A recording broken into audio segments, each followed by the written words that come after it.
6 weeks ago, I stood beneath the dome of this Capitol and proclaimed the dawn of the golden age of America. But it turned out that all we really needed was a new president. This is a radical party that is full of rage and hatred. Somewhere down the line, the Democrats lost their way. Hello, Patriots. Welcome, everyone. And in today's video, we are going to discuss that joint session in Congress, which caused quite a stir, where President Trump delivered a message of hope, unity, and concrete results for our nation, even while facing the chaos from the Democrats, who kept interrupting. And while the critics try to divert this message, the truth is one and the same. Trump is paving the way for a new era of security and prosperity in the United States. Check it out. The dome of this Capitol and proclaimed the dawn of the golden age of America. From that moment on, it has been nothing but swift and unrelenting action to usher in the greatest and most successful era in the history of our country. We're seeking permanent income tax cuts all across the board, and to get urgently needed relief to Americans hit especially hard by inflation. And we quickly achieved the lowest numbers of illegal border crossers ever recorded. Thank you. The media and our friends in the Democrat Party kept saying we needed new legislation. We must have legislation to secure the border. But it turned out that all we really needed was a new president.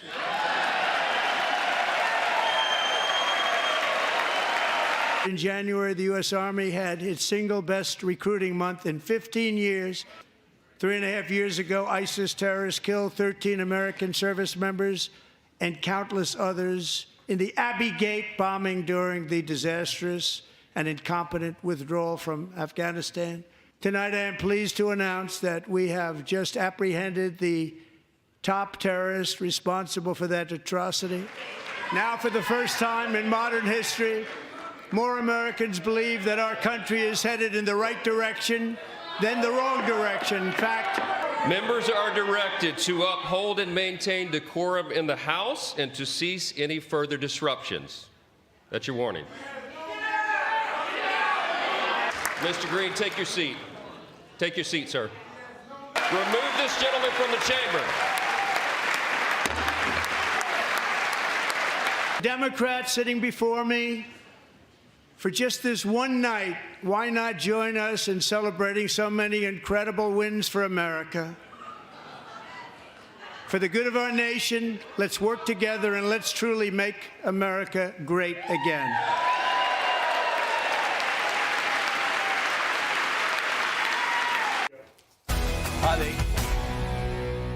There you go. President Trump gave a historic address on the House floor, longest speech ever for a State of the Union or an address to a joint session of Congress.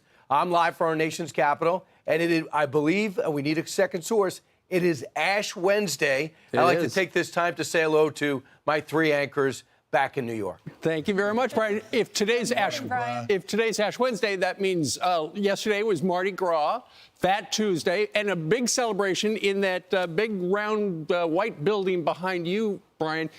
Yesterday we were talking, how long do you think the speech is going to be? I said probably knowing Trump and the applause he's going to get, I said 100 minutes. I was off by one. It was 99 minutes. But here's the thing. It never lagged. And once again, Donald Trump has cemented his legacy, not only as the 45th and 47th president, but as a president who understands the television medium better than anybody who has ever held that post before. People were laughing, people were crying, there were highs and lows, and it was all about taking a victory lap so far and look ahead at a new golden age.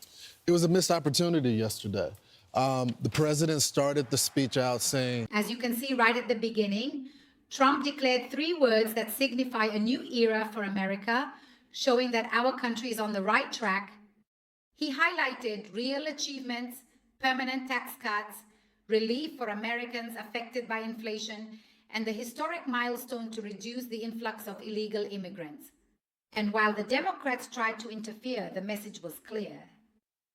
It's time to join forces and rebuild the nation based on results and patriotism. Check out what happened and see this mess. Essentially, there's nothing I can do to please the Democrats. They won't unify, they won't do anything. And then he proceeds to tell these incredible stories, just things that aren't partisan at all, aren't political at all, just wins for the country, average day people, and they did not stand up. You look at the polling that came after this. CBS did a poll with YouGov. 76% agreed with removing the congressman. 76% approved of the speech. And if you go down the list of all the issues when it comes to wasteful spending, immigration, Ukraine and Russia war, over 70% of the country agree with what the president said during his speech. Yeah, it was a great speech. And the president reminded the crowd that he's only been in office for 43 days. And he says we're just getting started. A lot of people in the chamber, the Republicans chanting USA, USA, USA. When the Democrats started to heckle, their voices actually overpowered the Democratic voices. But he reminded everyone that the election was a mandate. He said we won all 7 swing states. We won the popular vote by big numbers. He said 270 to 525 to map out. That reads Republican. And the Democrats were yelling, and the Republicans were saying USA, USA. Yeah, it was the mandate part. I was in the chamber. Yeah, I was in the chamber, and I tell you, the story was really 2 countries. I mean, you could not have been more juvenile as a Democrat. All you could see from up top is the Democrats, 2 rows, basically mostly female, writing down different things on erasable boards or deciding what circle sign to hold up. And then this other, one congresswoman, while he was walking in, was holding a sign that said, "This is not normal." Right. Then a Texas congressman grabbed it out of her hand. And then to see this guy, Al Green, who, by the way, Sean Duffy, walked down the aisle, was Secretary of Transportation, just talking to everyone. I don't know what he was talking. I can't wait to ask him what I was talking to Al Green about. They must have talked for 10 minutes. So all of a sudden, he just stands up and yells. And the weird thing was the sergeant of arms goes to Nancy Pelosi first. Why are you checking with Nancy Pelosi? He's standing up, screaming at the President of the United States. Why are you there? Then he walks up, talks to him. He stops talking for a second, doesn't sit, and cuts yelling again. And it takes the speaker to get somebody else to come in and toss him out. And then they talk to Nancy Pelosi again. Did she approve of this behavior? Do you need her to sign off on this? I don't know. Was she asking, how's your new hip? So to me, if you're going to sit there and text and hold up signs, I almost rather you do what AOC did. And just stay Just don't come. Live stream. Some of them were on their phones. They were holding up those paddles that said false. It's embarrassing. Someone had a whiteboard, and they kept erasing and writing new messages on there in disagreement with Donald Trump. Rashida Tlaib. Yeah, ultimately, the Democrats, and there you can see the little round signs Brian was just talking about, the Democrats just look small because the message of Trump was big, and it was for all Americans. And a couple of times he talked a little bit about how we need to unite and get stuff done. But the Democrats did sit on their hands, even when they had emotional and very special guests like these. And, as was to be expected, during the event, the Democrats tried to disrupt order and cause turmoil. But the response was swift and exemplary, and Trump was not shaken by the interruptions. The order was given and discipline prevailed, and respect for the legislature was reaffirmed, showing the true spirit of leadership. And this attitude demonstrates that even with the enraged opposition, the president remains firm and committed to the greater good of the country, unlike those who only want to disrupt. And now check out what else was on the agenda at this moment. Alexis, I promised that we would always remember your daughter. Across Galveston Bay from where Jocelyn lived in Houston, you will find a magnificent national wildlife refuge. Moments ago, I formally renamed that refuge in loving memory of your beautiful daughter, Jocelyn. The very first bill I signed into law as your 47th president mandates the detention of all dangerous criminal aliens. It's called the Laken-Riley Act. So Allison and Lauren, America will never, ever forget our beautiful Laken Hope Riley. Nearly 4 years ago, amid rising tensions, a history teacher named Mark Fogel was detained in Russia But last summer, I promised his 95-year-old mother, Malphine, that we would bring her boy safely back home. My life was saved by a fraction of an inch, but some were not so lucky. Corey Comparator was a firefighter, a veteran, a Christian, a husband, a devoted father. We're joined by Corey's wife, Helen, who was his high school sweetheart, and their two beloved daughters, Allison and Kaylee. Our First Lady is joined by two impressive young women, very impressive. Haley Ferguson, who benefited from the First Lady's Fostering the Future initiative, and Elliston Berry, who became a victim of an illicit deepfake image. Jason tragically lost his dad, who was also a Los Angeles County Sheriff's deputy when he was just a boy, and now he wants to carry on the family legacy of service. And his greatest dream is to attend the U.S. Military Academy at West Point. I'm pleased to inform you that your application has been accepted. You will soon be joining the Corps of Cadets. DJ Daniel is 13 years old, and he has always dreamed of becoming a police officer. And tonight, DJ, we're going to do you the biggest honor of them all. I am asking our new Secret Service Director, Sean Curran, to officially make you an agent of the United States Secret Service. How wonderful is all of that? So beautiful. You would think the Democrats would clap for that, would stand up, at least be bipartisan on those issues. Yeah, Brian, when my wife and I watched DJ Daniels hug the new director of the Secret Service, we both had tears coming down our faces, out of our eyes.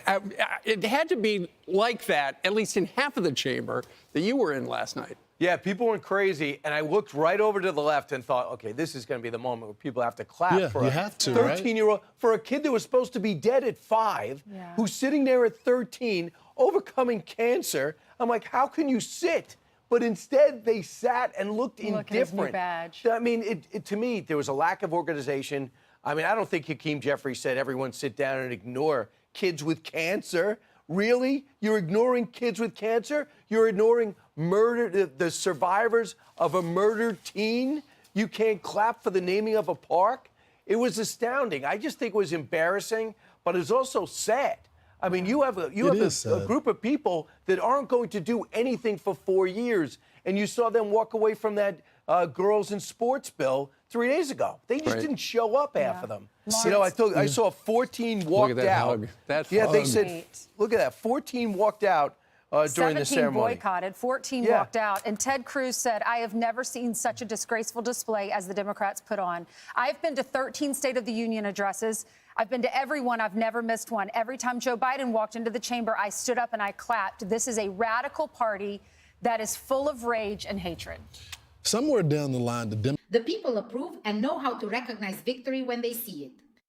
After the speech, polls indicated that more than 70% of Americans approve of the measures presented, proving that, despite the attacks, the result comes. To show the true story, and while the media and some Democrats get lost in criticism, the sentiment of the people is one of unity and optimism regarding the future that Trump is building for the United States. And this reinforces that it is the truth, Trump's action and vision, what really matters, and not the attempts to divert attention with empty speeches from the left. Democrats lost their way. I mean, the things that were discussed, I understand. Some of them had political messages. But when you have a kid that survived cancer, they didn't even cheer. Maybe they did, but from the view of the camera, I did not see them cheer when they got the guy that killed 13 Americans in Afghanistan.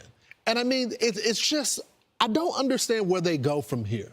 This was an opportunity to put the partisanship away and just focus on those stories. But they couldn't do it that night. And then I saw some of the response. We're going to be talking about it later on the show, and DJ is going to be on the show.